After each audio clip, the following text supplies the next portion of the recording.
Welcome to Invictus for a comparison of the 997 Gen 1 produced between 2004 and 2008 and the 997 Gen 2 produced between 2008 to 2011.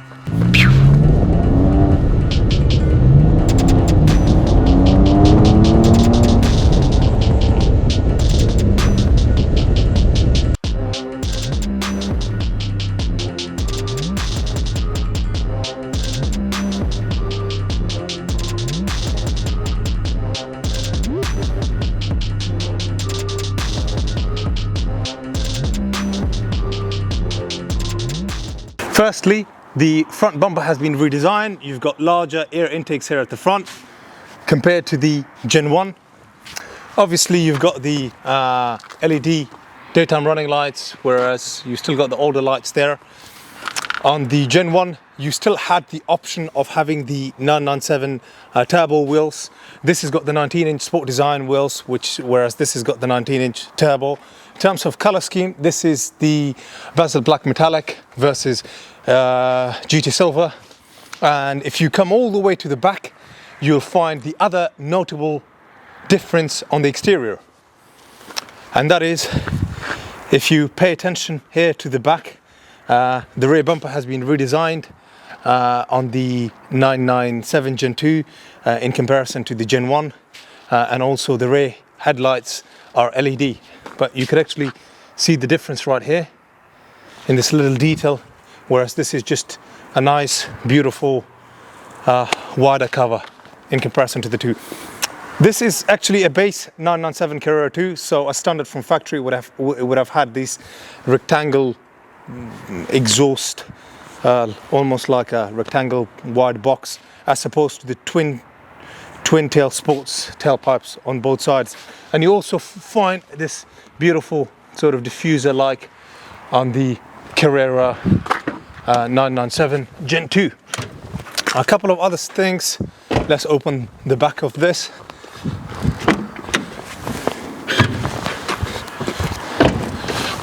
Is that this has the indirect fuel injected versus the direct fuel injected. The differences between the two is the direct fuel injected puts the fuel directly into the combustion chamber. The indirect puts the fuel into the air intake manifold and with the air, and that goes into the combustion chamber. Whereas with the direct fuel injected, fuel is fed directly into the combustion chamber, and then purified air is fed through the air intake manifold into the combustion chamber. You tend to find also that the Gen 2 have better reliability engine-wise, but I think that could also be down to the fact that the Gen 2s are not as old as the Gen 1s, which is also quite obvious. The coolant system on the Gen 2 have also been revised and updated. I mean, something as simple as doing a spark plug change on a Gen 2 means that pretty much most of the exhaust system needs to be removed to access the spark plug holes on both the Bank 2 and the Bank 1, whereas in relation to the Gen 1s, to do the spark plug change and to do a bore scope inspection, you simply needed to remove the rear wheels, remove a heat shield, and you're almost there to doing a bore scope inspection. Performance-wise, the Gen 2 is also a better performing car, but almost has a Hoover-like sound to it, especially when they are pretty warmed up. A couple of other things that are also different on the Gen 2 engine-wise is the fact that it isn't probably as good sounding or analog sounding as the Gen 1s, but that is another topic for discussion, because every generation of a 911, somebody would say it isn't a 911 anymore.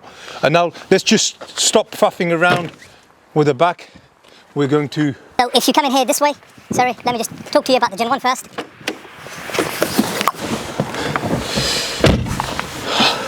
That's the interior. In some ways, the Gen 2 has been completely revised.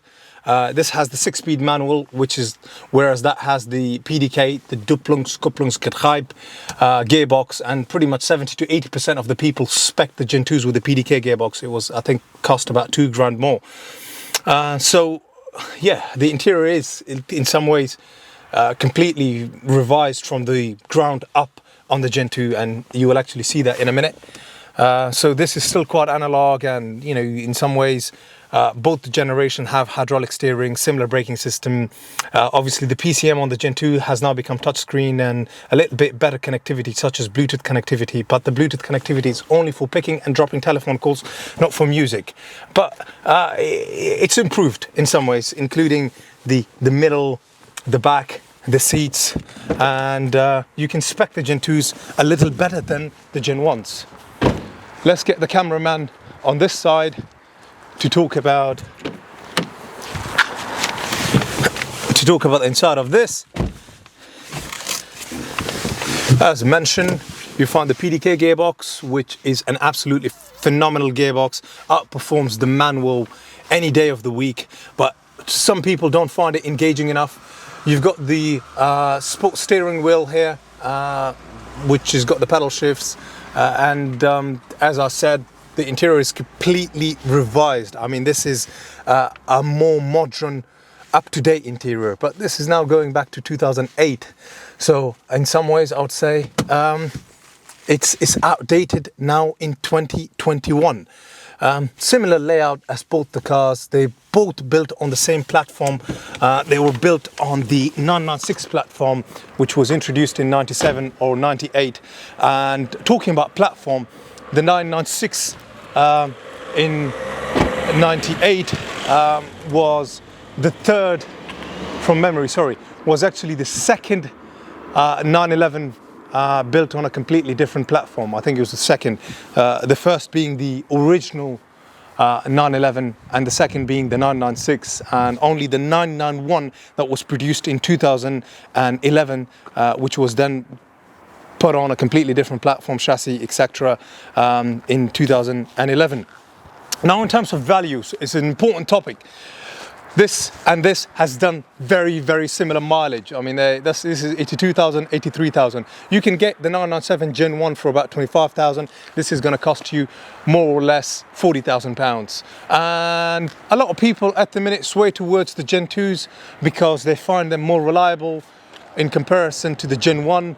But that is purely down to the fact that the Gen 1s, unfortunately, some people don't maintain them, and some people have had their fingers burnt, or they've had an issue that was probably there and developed and caused some sort of catastrophic engine failure and it's kind of put them off and are putting other people off from buying a Gen 1.